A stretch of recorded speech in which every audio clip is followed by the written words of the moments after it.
Hi, I'm Natalie. Thanks again for joining me on my channel.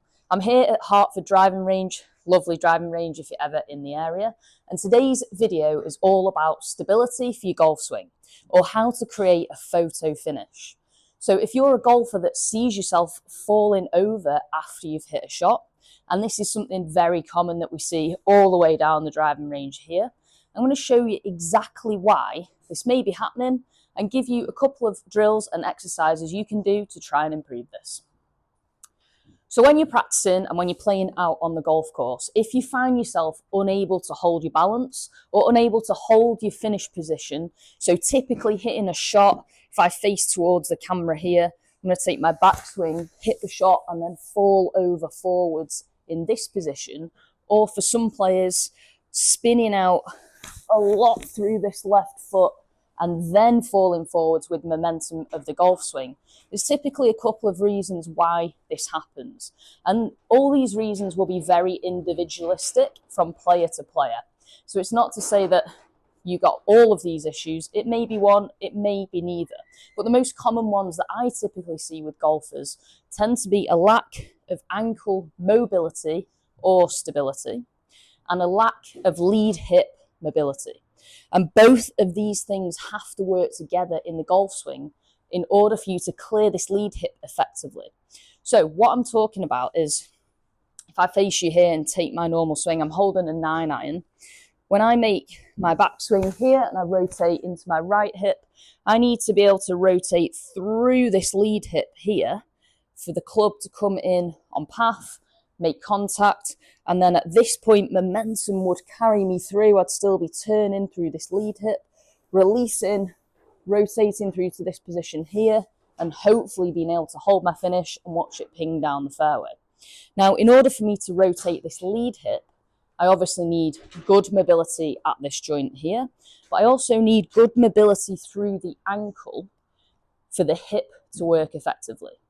Sounds bizarre, but obviously the foot is connected to the hip through the leg bones. So both the upper and the lower leg bones here have to rotate internally and externally, so in and away, and the lower leg bones have to rotate within the ankle joint. So there has to be a degree of mobility in there for the leg bones to rotate and the pelvis to then clear across. So if I come back to my swing here and I take a look at my finish position as I'm coming through here, it's my ability to rotate through this ankle and this lead hip that is giving me the ability to hold my finish position. Now, for a lot of players, they may have had injuries to their foot, maybe broken a bone in the ankle, maybe sprained it multiple times, and that can have a longer lasting impact on the quality of the mobility within the joint. So if you're a player that's had lots of injuries through the foot, this may be something that you never get 100% good at. And there are little ways you can cheat. So just by turning that toe out slightly at setup, this will give you that little bit more space through the hips and allow you to use the instep of the foot a little bit better. So you don't feel like you ever have to shift to the outside of the foot, or you don't have the ability to create that turn and then fall forwards. So let's have a little look at a couple of exercises that can help you with this ankle position and at this lead hip. So this first exercise is all about creating some ankle stability and being able to hold your balance that little bit better. Now I'm going to use my water bottle for this. In an ideal world, we'd be using a weight, so a kettlebell or a dumbbell. Something with a little bit of resistance and weight to it will make this exercise more of a challenge. However, a full water bottle will do the trick for now as well. So all we're going to do is basically pass the water bottle around the body, but on one leg. So we're challenging the stability and the balance of the leg that we're stood on. Now we've been talking about the lead leg in this video, so obviously we're going to start on the lead leg.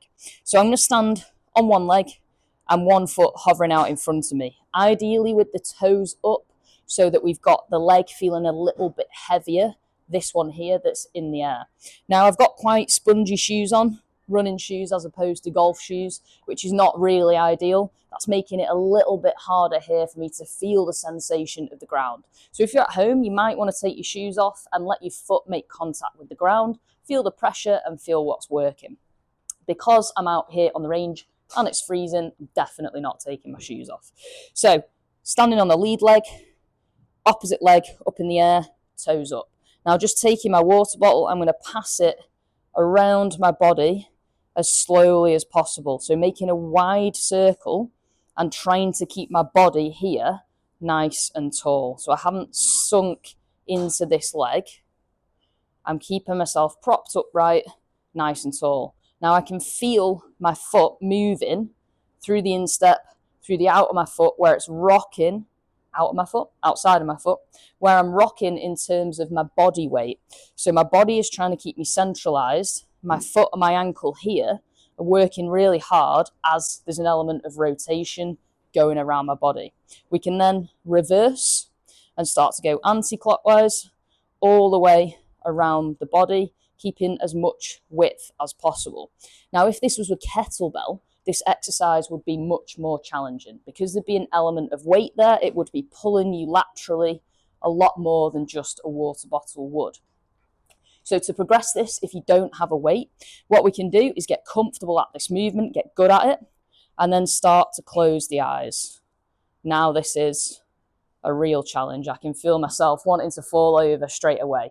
So that will be the advancement onto this exercise. And that will help you start to stabilize through the ankle joint, which is really important as the force and club head speed comes into impact. Your body needs that anchor on the ground to help keep you in posture and help that rotation, but also to improve balance as well and coordination. So the better you get at this, the easier you should find it to start feeling the ground and having that sensation in the golf swing. I'd start around about 20 to 30 reps in each direction. You can do this on both legs, even though we've spoken mainly about the lead leg. Practice both legs because this will help you in terms of the backswing as well. So exercise number 2, we're going to incorporate some rotation through the lead hip, but also an element of weight transference as well. So moving our weight from right to left, or of course, if you're a lefty, from left to right. So from backswing into downswing, being able to maintain an element of stability and mobility here at the ankle as well. So I'm just using my 9-iron, obviously because we're on the range and we've got some golf clubs handy. If you're at home, you can use a resistance band for this if you don't want to use your golf club.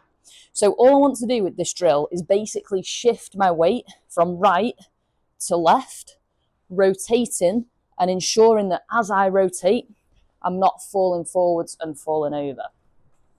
So my 9-iron, I'm just going to take nearly a full grip on it all the way down the club. I'm going to start with my feet together and I've got my club on what is a slight diagonal angle. So the club head is upwards and the grip is down as opposed to being parallel to the floor.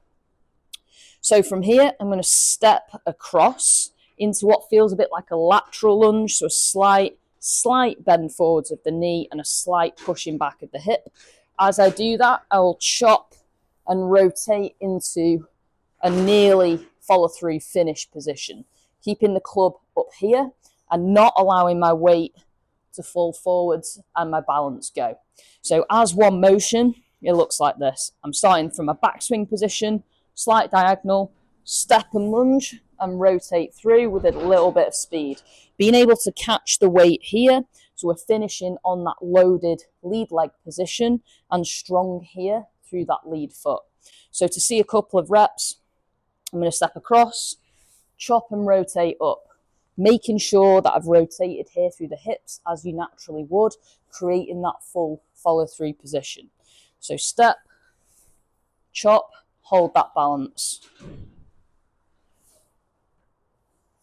As you start to feel comfortable with this, you can add a little bit of speed into it, and that's where using the resistance band is also quite helpful. A little bit of tension and resistance in there, a little bit more work to do. What we don't want to see is this and falling forwards and losing that balance position. So for this drill, we can only work on the lead side. We don't really need to do the backswing side unless you want to. Definitely won't do you any harm. But I'd spend most of your time just focusing on that lead side, around about 8 to 10 reps, having a practice, ensuring you've got that balance through that lead side, creating that mobility and rotation through the hips, nice and strong at the ankles as well. So there are 2 exercises to help you create that photo finish and hold that finished position in your golf swing better. Give both of those a try, see how you're starting to feel in terms of balance and stability. Hopefully those help you and you can improve your golf swing and get that handicap down, ready for the start of next season. Thanks for watching this video, and thanks again for being on this channel with me. If you enjoyed this video, hit the thumbs up button for a like. Don't forget to subscribe if you haven't already, and please share this channel with your golfing friends. There may be some videos on here that can also help their golf swing. Thanks again for watching, and I'll see you next time.